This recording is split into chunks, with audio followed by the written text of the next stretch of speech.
Está considerado como el deporte de los reyes.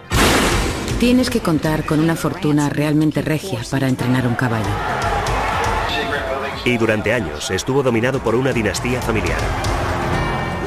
Eran los más temidos, los más fuertes económicamente. Nadie podía comparárseles.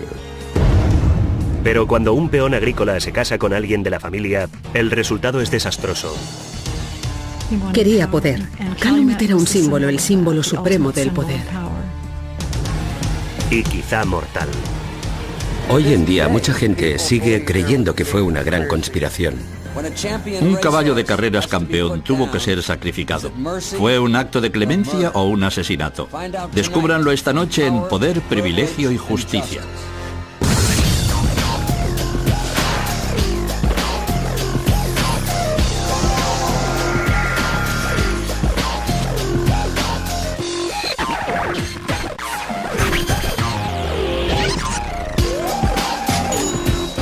Crímenes imperfectos, ricos y famosos.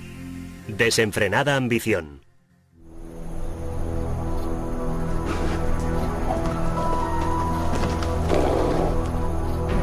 El jueves 15 de noviembre de 1990, a las 8:15 de la mañana, los veterinarios llegaron a la legendaria hacienda Calumet, en Lexington, Kentucky. Allí encontraron al pura sangre campeón Alydar derrumbado en su establo, con la pata trasera derecha horriblemente destrozada.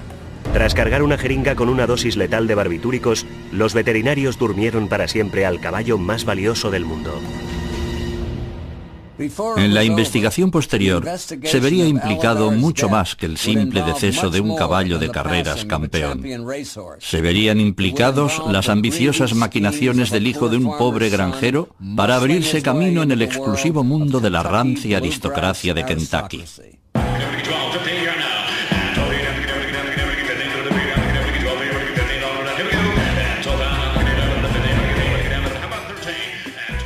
Las subastas de caballos de Keeneland en Lexington, Kentucky, atraen a los más ricos y a las familias reales del mundo entero. El aterrizaje de los Learjets en el aeropuerto Bluegrass de Lexington marca el inicio de una locura mercantil que puede vaciar los bolsillos de los millonarios. Los compradores pagan millones de dólares por potros no probados y flota la sensación en el aire de que no hay límites, de que se puede pagar cualquier cosa.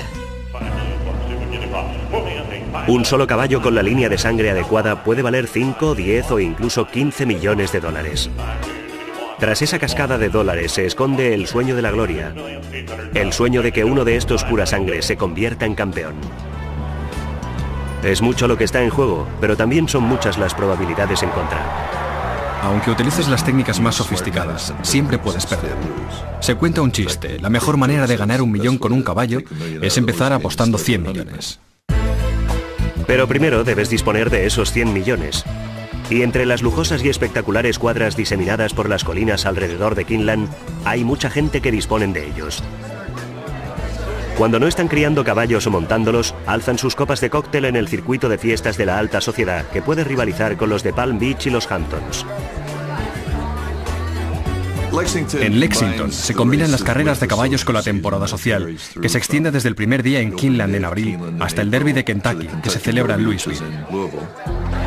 Durante más de 100 años ha sido un mundo de riqueza, elegancia y gloria, reservado para los escasos afortunados que, al igual que sus caballos, nacieron con la línea de sangre adecuada. Era el tipo de mundo con el que un pobre hijo de granjero como J.T. Lundy solo podía imaginar en sueños. Pero J.T. Lundy no se conformaba con soñar. Quería poseerlo y conseguir por todos los medios que ese mundo se arrodillara a sus pies. Creo que Lundy quería algo mejor. Quería entrar en el círculo más exclusivo. Las deslumbrantes empalizadas blancas y los hermosos establos que formaban parte de la legendaria y rancia aristocracia de Lexington. Y en el listón más alto de esta aristocracia estaban las cuadras de purasangres más prósperas del mundo. Calumet Farm. Calumet era la joya de la corona entre los caballos de carreras. Sus caballos habían ganado los premios más importantes, 2 coronas triples y 8 derbis de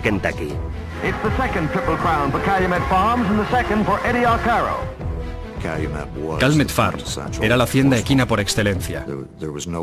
Nadie lo hacía mejor que ellos. Podían compararse con los Yankees de Nueva York.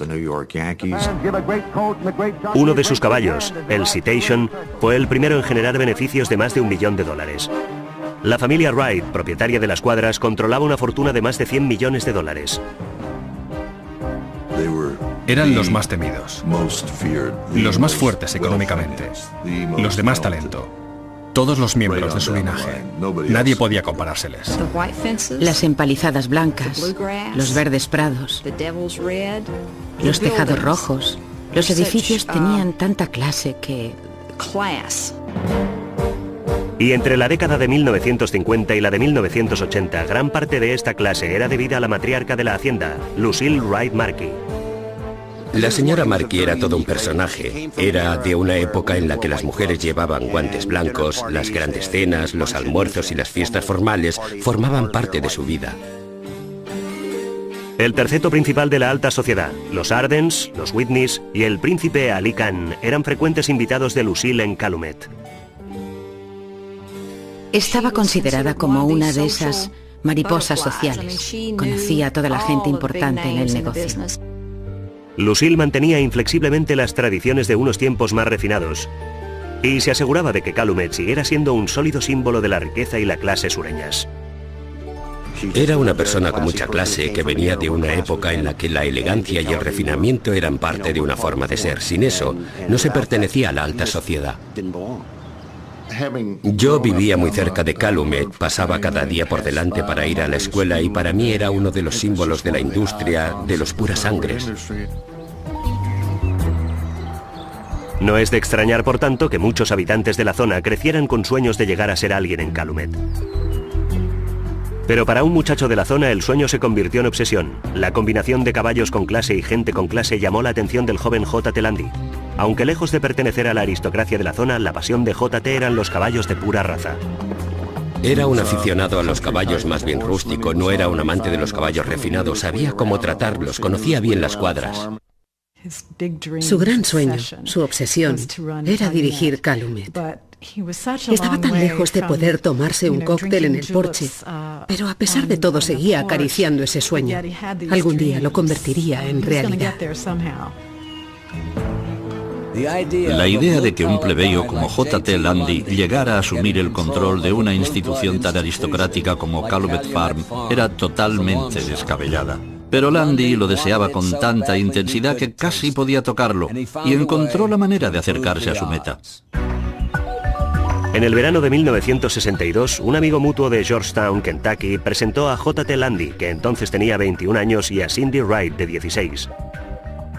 Cindy era la nieta de Lucille Markey. Desde el principio, andaba diciendo a la gente que iba a casarse con Cindy y a dirigir Calumet. Ella era justo lo que necesitaba. Landy vio su gran oportunidad. Abandonó sus estudios para dedicarse a cortejar a Cindy a tiempo completo. A J.T. Landy le gustaba ir siempre muy rápido y creo que vio ahí un atajo para llegar a lo más alto de Calumet. A pesar de las airadas y decididas protestas de la abuela de Cindy, la pareja se casó en 1963. La nueva señora Landy era probablemente la única persona de Kentucky que no dudaba de los motivos de su marido. Se había casado con Cindy para estar bien posicionado, a la espera de que la señora Markey muriera, para poder convertirse en el director de Calumet Farm. Pero Landy era una persona temperamental, proclive a pronunciar explícitas diatribas. J.T. no era una persona educada. Estaba considerado como muy vasto. Nunca llevaba traje y corbata. Era un tipo muy campechano que prefería irse a comer pollo frito y luego ir a jugar al golf en el club campestre. Quizá le faltara sofisticación, pero lo que Landy sí tenía era una gran ambición. Empezó inmediatamente a prepararse para asumir el control de Calumet y no le importaba que la gente lo supiera. Me dijo, Margaret, hoy voy a pasar mi examen de entrenador. Y yo le pregunté, ¿para qué, J.T., si no vas a ser un entrenador? Y él me dijo, bueno, para poder dirigir Calumet Farm, tienes que saberlo todo acerca de los caballos. Lucille Markey, sin embargo, impedía por todos los medios que Cindy y J.T. tuvieran nada que ver con Calumet. Ella pensaba que eran como un par de paletos y no quería que se mezclaran con sus selectos amigos. Sin dejarse intimidar, JT pidió dinero prestado para comprar su propia hacienda, un establecimiento ecuestre de 318 acres para la cría y el pupilaje muy cerca de Calumet. Estaba dispuesto a esperar el tiempo que fuera necesario, a sabiendas de que tarde o temprano, Calumet pasaría a ser propiedad de la familia con la que había emparentado al casarse con Cindy. Durante 2 décadas, Lundy siguió de cerca todo lo que sucedía en Calumet y esperó la muerte de Lucille. Mientras tanto, las cuadras Calumet de Lucille Markey siguieron siendo una fuerza en auge en la industria de los purasangres, pujanza que culminó en 1978 con la llegada a la yeguada de un extraordinario potro llamado Alydar. Y aquí viene Alydar, un verdadero milagro, avanzando con cada paso hacia la victoria. Era un ejemplar majestuoso, su estampa era realmente regia y su aspecto era totalmente acorde con su papel. Alydar era una celebridad en la región del Bluegrass. Su rivalidad con Affirm había hecho historia en las carreras de la Triple Corona.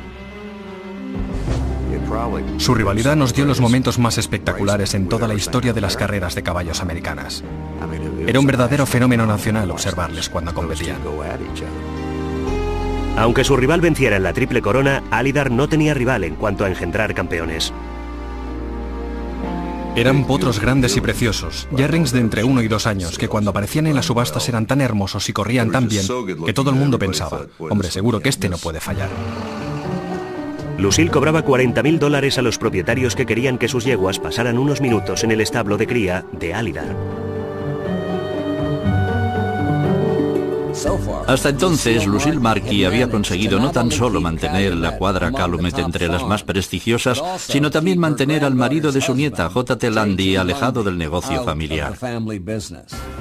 Pero Lucille era nonagenaria, solo sería una cuestión de tiempo para que J.T. tuviera su oportunidad. El 24 de julio de 1982, la veterana matriarca de Calumet, Lucille Markey, sucumbió a una neumonía bronquial a la edad de 93 años. Su familia y sus amigos estaban destrozados. J.T. Lundy estaba eufórico. J.T. albergaba un profundo resentimiento contra la abuela de su esposa. Dicen incluso que después del funeral de la señora Markey, él se quedó rezagado para orinar sobre su tumba. Curiosamente, ninguno de los herederos de Lucille Markey quería tener nada que ver con la gestión de las cuadras, y J.T. lo sabía. No le costó demasiado convencer al resto de la familia de que le dejaran tomar las riendas de un negocio valorado en casi $100 millones. Los miembros de la familia Wright no tan solo no sabían nada de caballos, sino que tampoco sabían nada de negocios, de cómo debía dirigirse una empresa. Todos ellos estaban ocupados con sus propios asuntos y no quería que les molestaran con detalles. Casi de inmediato, J.T. inició grandes cambios en el funcionamiento de las cuadras. J.T. se puso al frente de Calumet Farm con bastante resentimiento acumulado. Quería demostrarle a la alta sociedad de Kentucky, de la que estaba excluido, que podía formar parte de ella. Cuando J.T. asumió la dirección de Calumet Farm, yo sabía que iba a arrasar, a poner a todo el mundo en la puerta. No encajábamos con sus planes. Por supuesto quería librarse de nosotros lo antes posible. J.T. también se lanzó a una vorágine de arriesgadas iniciativas. Para mejorar la actividad reproductora de Calumet, J.T. compró y vendió docenas de caballos. Por un solo semental sin probar, pagó $25 millones. Al poco tiempo tenía más de 100 caballos de Calumet compitiendo en numerosos hipódromos de todo el país.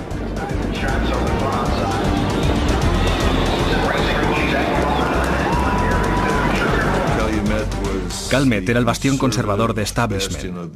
Durante años y más años lo habían hecho todo ciñéndose a las reglas. Pero Lundy, al asumir el papel de director, estaba mucho más preocupado por el rendimiento monetario. Tenía una idea mucho más agresiva del negocio. Por supuesto, aumentó inmediatamente los precios de cubrición, con lo cual muchos ya no pudieron permitírselo. Pero él quería el control total. Las prácticas poco convencionales de Landy no le proporcionaron muchos amigos en la industria, pero a él no le importaba. Porque no tan solo controlaba las cuadras más prósperas, sino también el caballo de pura raza más famoso de la nación. El semental Alydar de 7 años no era tan solo un caballo famoso, sino que también era el activo más valioso de Calumet. La reina de Inglaterra había llamado a JT para pedirle que su caballo cubriera una de sus yeguas. Alydar encabezaba el ranking de todos los caballos sementales del momento. Alydar también era la piedra fundamental en la que se basaban todos los planes de Landy para Calumet Farm. Aumentó el precio por cubrición con Alydar de $40.000 a nada menos que $250.000. Y por $2,5 millones ofreció derechos de cubrición vitalicios, una práctica muy poco habitual en el mundo de los caballos de pura raza. La venta de derechos de cubricón vitalicios no implica la venta de capital. El comprador, en cambio, dispone de la cubricón de una yegua al año a perpetuidad. Es una buena manera de conseguir liquidez inmediata. Para proteger su inversión, aseguró a Alydar en Lloyd's de Londres y otras compañías de seguros. En total tenía más de $30 millones en pólizas de seguros de vida sobre el caballo. Pólizas que esperaban no necesitar jamás. En 1983, gracias en gran parte a los beneficios generados por Alydar, Landy nadaba en dinero, pero no le duró demasiado. Inició una ambiciosa campaña de renovación que incluía instalaciones acuáticas de $1 millón. También renovó la mansión de la hacienda.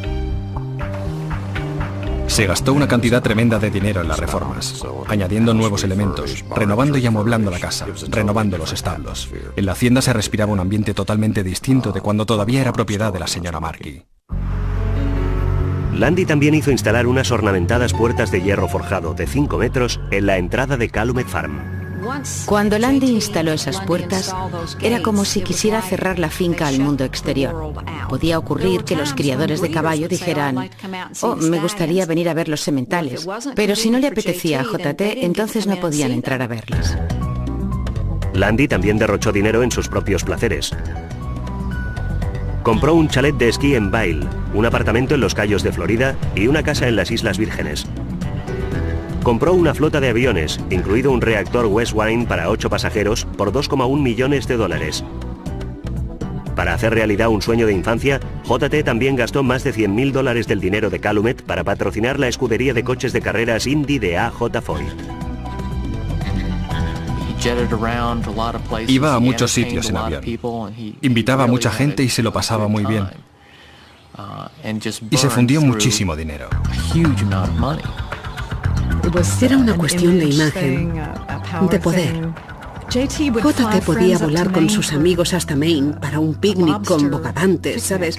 O viajar a cualquier parte por capricho. A mediados de los años 80, las reservas de efectivo de Calumet se habían evaporado. Utilizando la hacienda y Alydar como garantía, Landy obtuvo créditos de varios bancos de Kentucky. Manejaban tantísimo dinero, todos los bancos les cortejaban. Y JT aceptó las ofertas de los bancos.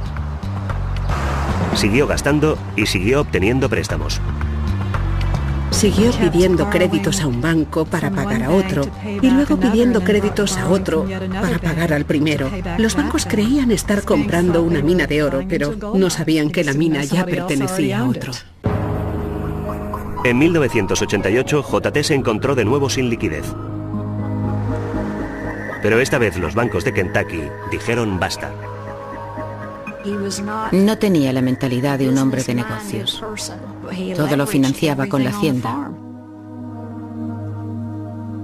Es lo que se sabía en la industria equina, y era alarmante.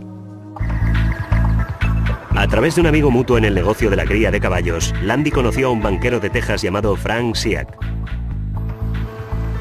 Seac era vicepresidente del First City National Bank de Houston y compartía la pasión de Landy por las carreras de caballos. Se asociaron porque Landy y Calumet representaban obviamente un negocio relacionado con los caballos de carreras. Y Frank Seac controlaba una institución financiera muy importante. Seac prestó $50 millones a Landy. Pero bueno, esperad un momento. ¿Cómo es posible que un tipo que 6 años atrás no tenía ni un centavo haya convencido ahora a un banquero de Texas para que le preste millones de dólares sobre una hacienda que ya está hipotecada hasta el cuello? Aquí estaba pasando algo raro. Después de esta pausa, Lundy adopta medidas desesperadas para salvar Calumet Farm.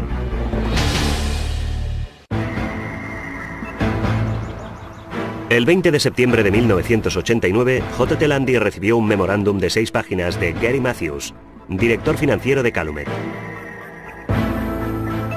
Según Matthews, la hacienda tenía un déficit de 100 millones de dólares y se había atrasado peligrosamente en el pago de créditos y seguros.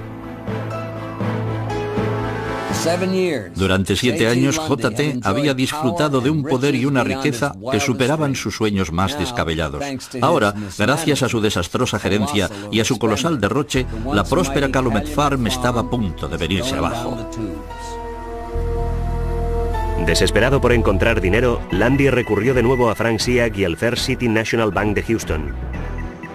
Aunque ya les debía 50 millones de dólares, Seag prestó a Lundy más millones y reestructuró el pago de la deuda de Calumet. Al parecer, la hacienda podía salvarse.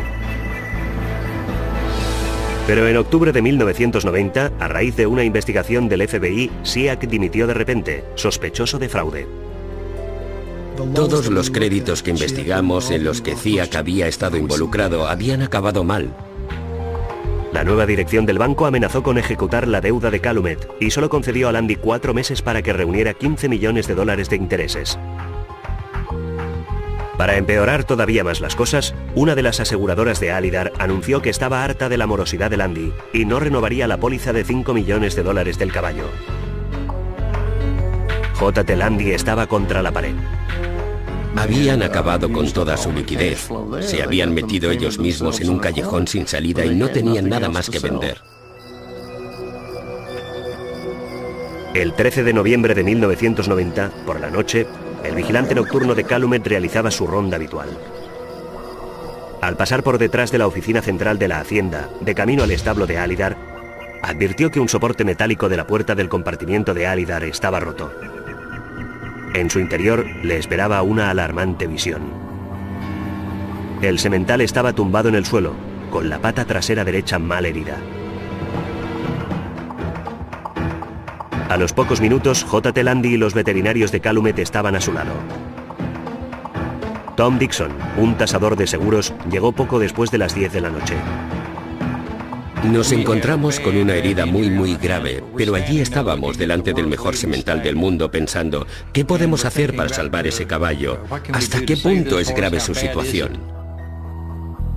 Lundy parecía sinceramente afectado y llamó al doctor Larry Bramlach, el cirujano equino de Lexington famoso en el mundo entero. El señor Lundy estaba obviamente afectado. Le fallaba la voz cuando me llamó por teléfono. Y aunque describió la situación con un pronóstico muy optimista, sus palabras fueron, pero se trata de Alydar y tenemos que intentarlo. Lundy afirmó que Alydar tenía muy mal carácter y coceaba a menudo la puerta de su compartimiento.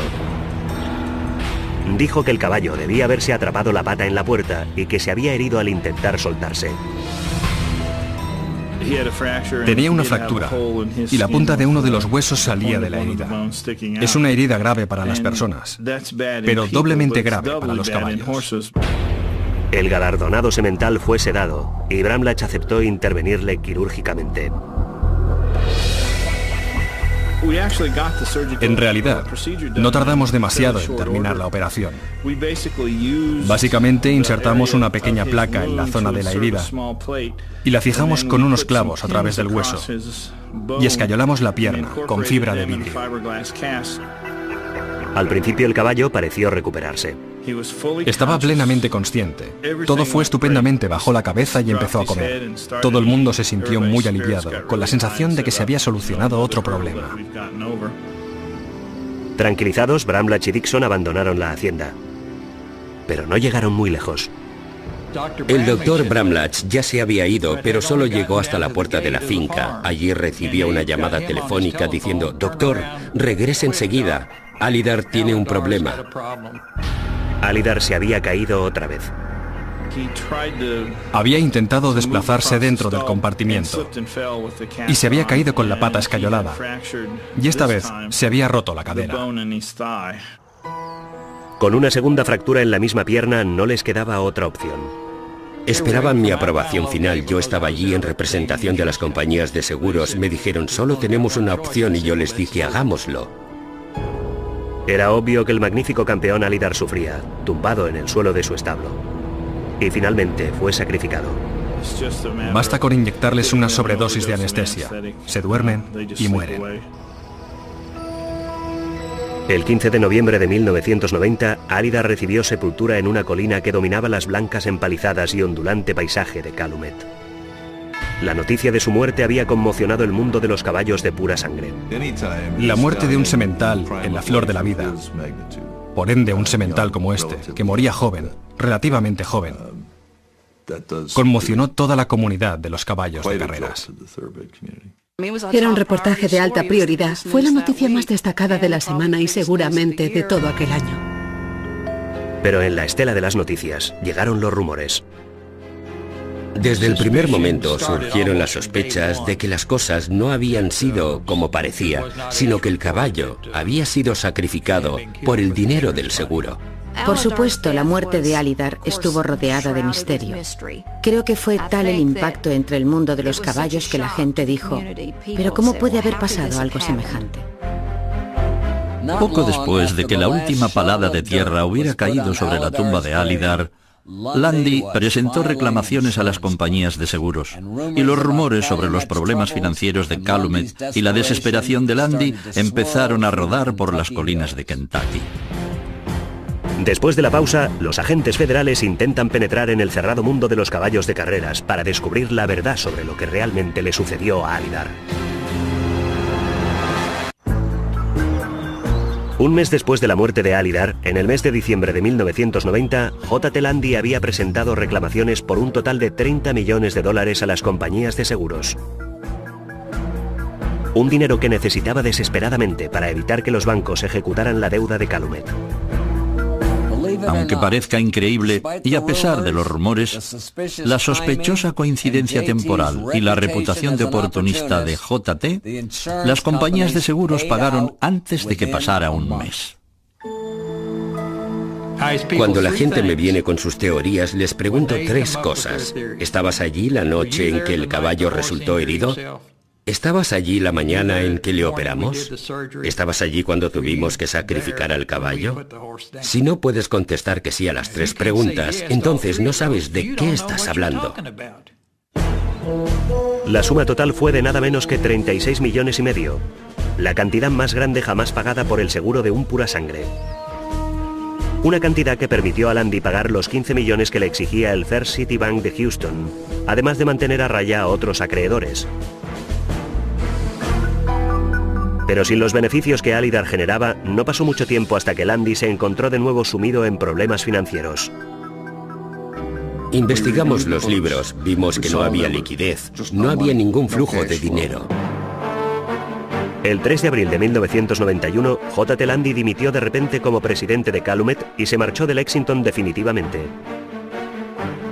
Fue como si el señor Lundy hubiera tirado la toalla, hubiera dicho, me rindo, no ha sido culpa mía. Pero, ¿de quién había sido la culpa? Aparentemente, la historia de J.T. Lundy y Calumet se había terminado. Pero el fantasma de Alydar perseguiría a Lundy durante la siguiente década. El 11 de julio, 3 meses después de la marcha de Lundy, Calumet Farm, las cuadras de caballos de pura raza con más solera del mundo, se declaraba en quiebra. Los caballos se vendieron y se iniciaron los preparativos para subastar la propiedad de 830 acres. Antes de que J.T. tomara las riendas, la hacienda tenía $93 millones en activo. Poco más de una década después, cuando se presentó la solicitud de declaración de quiebra, la hacienda debía 165 millones. La tragedia de Calumet Farm puede resumirse en una sola palabra: estupidez, alineada quizá con un poco de codicia y sin duda también con algunas decisiones empresariales fatídicas. J.T. Lundy y los herederos de la familia Wright, que habían figurado entre los más ricos de Kentucky, estaban arruinados. Cindy Landy pidió el divorcio. Habían confiado plenamente en él para que se encargara de sus asuntos. Y desgraciadamente se hundieron con él. En 1996, J.T. Landy era prácticamente un sin techo. Se marchó a Florida y la gente le vio alrededor de la zona de Ocala. Al parecer, vivía en el cobertizo de los arreos de un establo. Vivir en un establo no sería el peor de los problemas de Landy. Aquel año, los agentes del FBI reabrieron su investigación sobre los trapicheos en el First City Bank, entre otros los enormes créditos sin garantía concedidos a J.T. Landy. Parecía extraño, había que preguntarse por qué motivo un banco de Texas había concedido un crédito tan enorme como este a unas cuadras de Kentucky. Los investigadores Julia Hyman Tomala y James Powers estaban decididos a averiguarlo. Mientras investigaban los archivos del First City, un nombre aparecía una y otra vez: Alydar. Cuando investigamos la hacienda Calumet Farm, pudimos establecer que había contraído una deuda de $50 millones con CIAC y que la principal garantía de este préstamo era Alydar. No habían devuelto cantidades importantes de esta deuda de 50 millones desde que la habían contraído en 1988. Y luego, en 1991, pagaron una enorme suma, un dinero que resultó proceder del pago de los seguros de vida de Alydar. Cuanto más avanzaban en su investigación, más preguntas surgían. Las pruebas circunstanciales indicaban claramente que el caballo había sufrido heridas intencionadas y la persona que salía más beneficiada era Landy. Finalmente, el FBI parecía haber desenmascarado los manejos de Landy. Seas quien seas, lo último que deseas es que los investigadores federales empiecen a hurgar en tu pasado. Después de esta pausa, cuando parecía estar acorralado por la fiscalía, Landy consigue escapar de nuevo. En el verano de 1997, los investigadores federales viajaron a Lexington en busca de pistas sobre la misteriosa muerte de Alydar. Estaban decididos a demostrar que la muerte de Alydar había sido un acto desesperado, un asesinato. Pero tuvieron una decepción al constatar que no todo el mundo compartía esta opinión. La pregunta era si cabía la posibilidad de que alguien hubiera fracturado adrede la pata de Alydar. Yo no lo creí entonces, y sigo sin creerlo ahora. Creo que fue una muerte accidental en el establo.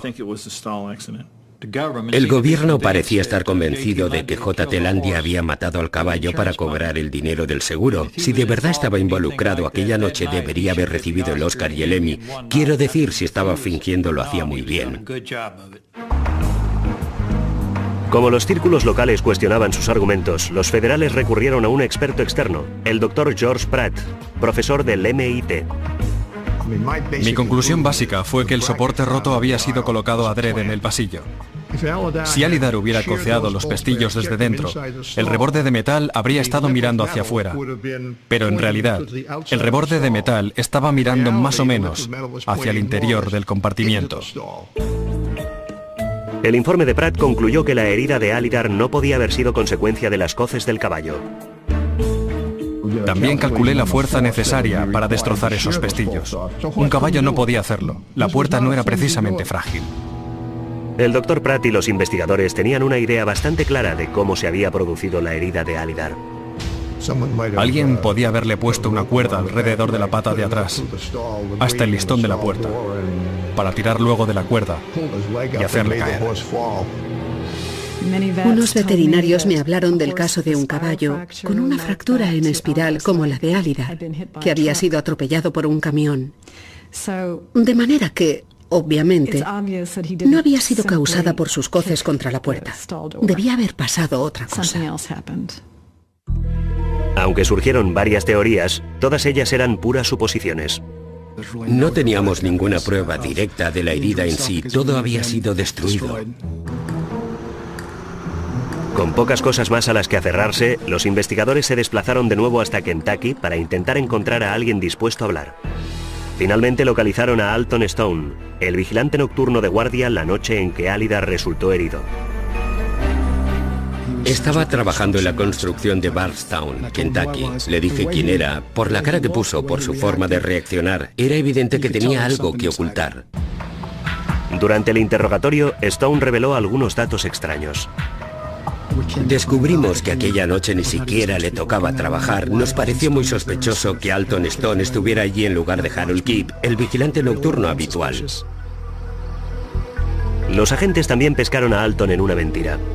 Alton insistió muchísimo en que había sido él quien había encontrado a Alydar.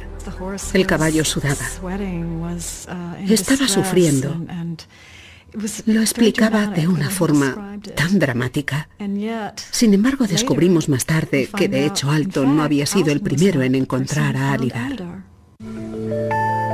Era obvio que Alton Stone no contaba a los investigadores todo lo que sabía. Creo que Alton estaba obsesionado con lo que había sucedido aquella noche. No sé si estaba obsesionado por lo que había visto o si estaba obsesionado por su propia culpabilidad. Los investigadores presionaron a Stone para que les confesara la implicación de Landy, pero Stone mantuvo que no sabía qué había sucedido aquella noche. El señor Stone había sido interrogado sobre los acontecimientos de aquella noche y había contestado con declaraciones contradictorias, es decir, que no podían ser todas ciertas. El señor Stone no solamente hacía declaraciones falsas ante el jurado de acusación, sino que de hecho estaba obstruyendo la investigación que se estaba llevando a cabo. De manera que en enero de 1998 la Fiscalía acusó a Alton Stone de perjurio. Es muy poco habitual que se acuse a alguien de este delito ante un tribunal federal. En realidad, era una estrategia del gobierno para presionar e influenciar al señor Stone. En su proceso por perjurio, Stone se mantuvo firme. Fue declarado culpable y condenado a 5 meses de cárcel. ¿Quién sabe? Quizá Landy había podido presionar a Alton Stone, pero la acusación no se dio por vencida y los investigadores regresaron a Houston para elaborar un nuevo plan de ataque.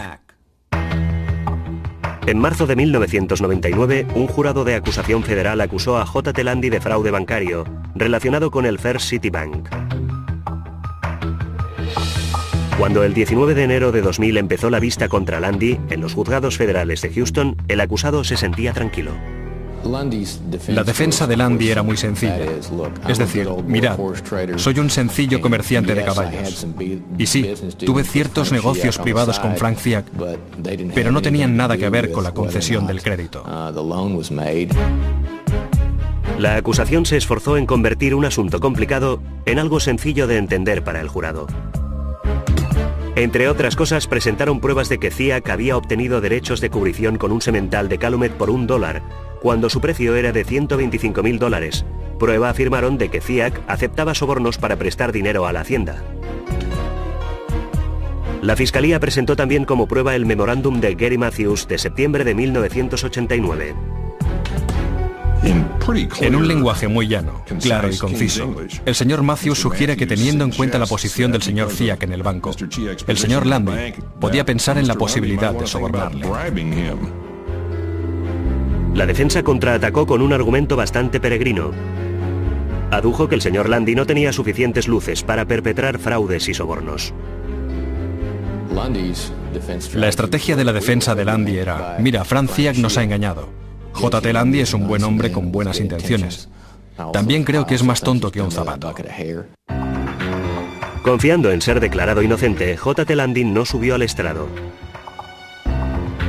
Pero cuando el jurado se retiró el 7 de noviembre de 2000, no tardó ni 2 horas en alcanzar un veredicto de culpable.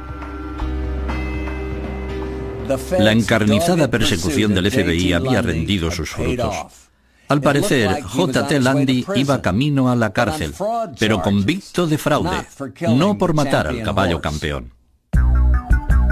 Tras ser declarado culpable, seguía estando muy animado, como si esperara que a pesar de todo, las cosas se arreglarían, que todo iría bien. Después de esta pausa, J.T. Landy quedará muy sorprendido al recibir su sentencia.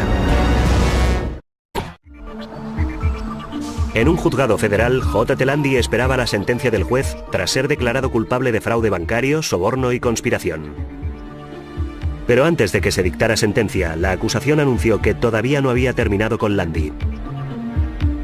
Los fiscales estaban encantados de haber atrapado a J.T. Lundy, convicto de los cargos de fraude, pero estaban furiosos por no haber podido acusarle de la muerte de Alydar. Sin embargo, cuando el proceso judicial entró en la fase de dictar sentencia, encontraron una ingeniosa manera de lograrlo. En los juzgados federales, los fiscales del Estado pueden introducir declaraciones sobre el carácter del convicto antes de que se dicte sentencia. La acusación se propuso demostrar ante el juez que Lundy no era tan solo culpable de fraude bancario, conspiración y soborno, sino que también había asesinado a un purasangre legendario solo para cobrar el dinero del seguro. Con este fin, el gobierno presentó los resultados de las pruebas en la puerta del compartimiento de Alydar para demostrar que el caballo no había resultado herido tal como Lundy había declarado. Fueron muy hábiles al demostrar que todavía quedaban muchos interrogantes en cuanto a las circunstancias que habían rodeado la muerte del caballo, y que ciertas pruebas físicas no encajaban con la explicación oficial. Querían matarle para cobrar el dinero del seguro. Eran 36,5 millones pagados a tocateja. Es un caso circunstancial, sin duda, pero tal como expusimos ante el juez, era muy convincente. Ante la ley, las pruebas circunstanciales son tan válidas, por lo menos como las pruebas directas. La acusación confiaba en que al presentarlo como un desalmado asesino, Lundy recibiría una condena más larga por el fraude. El juez, sin embargo, dijo que la acusación no había presentado pruebas suficientes. Su conclusión fue que las circunstancias eran muy sospechosas, que concurrían en el caso móvil y oportunidad. Su declaración pública en el tribunal fue que las circunstancias que rodearon la muerte del caballo eran sumamente sospechosas, pero que no estaba suficientemente convencido de que el señor Lundy fuera responsable de la herida del caballo. Los fiscales se derrumbaron. Al parecer, Lundy había salido de rositas. Pero entonces vino la conmocionante sentencia. El juez condenó a Lundy a 4 años en una penitenciaría federal, el doble que Gary Matthews, antiguo administrador financiero de Calumet, convicto junto con Lundy de los mismos cargos. J.T. quedó anonadado por la sentencia. Estaba conmocionado. De repente, cuando llegó el momento de escuchar la sentencia, las cosas ya no iban bien. Hoy en día, J.T. Lundy vive muy lejos de los palaciegos terrenos de Calumet Farm. Reside ahora en una institución penitenciaria federal de Pensacola, Florida. Como el delito de fraude al seguro prescribe a los 10 años, es muy poco probable que se le acuse de nuevo por este motivo. La muerte de Alydar seguirá siendo un misterio. Este caso ha sido investigado tan minuciosamente como cualquier asesinato de un ser humano. Era tan importante, tan necesario intentar descubrir la verdad. Pero no sé si alguien conseguirá saberla algún día. Mientras exista Lexington, mientras exista una hacienda como Calumet Farm, habrá gente convencida de que Lundy mató al caballo para cobrar el seguro, y cuando Tom Dixon muera, en su obituario pondrá: Tom Dixon, el tasador en el sospechoso caso de la muerte de Alydar, ha fallecido hoy a causa de bla bla bla. Estoy seguro de que será el primer párrafo de mi obituario. J.T. Lundy había apostado fuerte. Su codicia estuvo a punto de acabar con las cuadras de caballos de carreras más famosas del mundo y quizá mató a una de sus estrellas más adoradas. Merece estar donde está ahora, pudriéndose en una cárcel federal. Dominic Dunne para el Canal Judicial.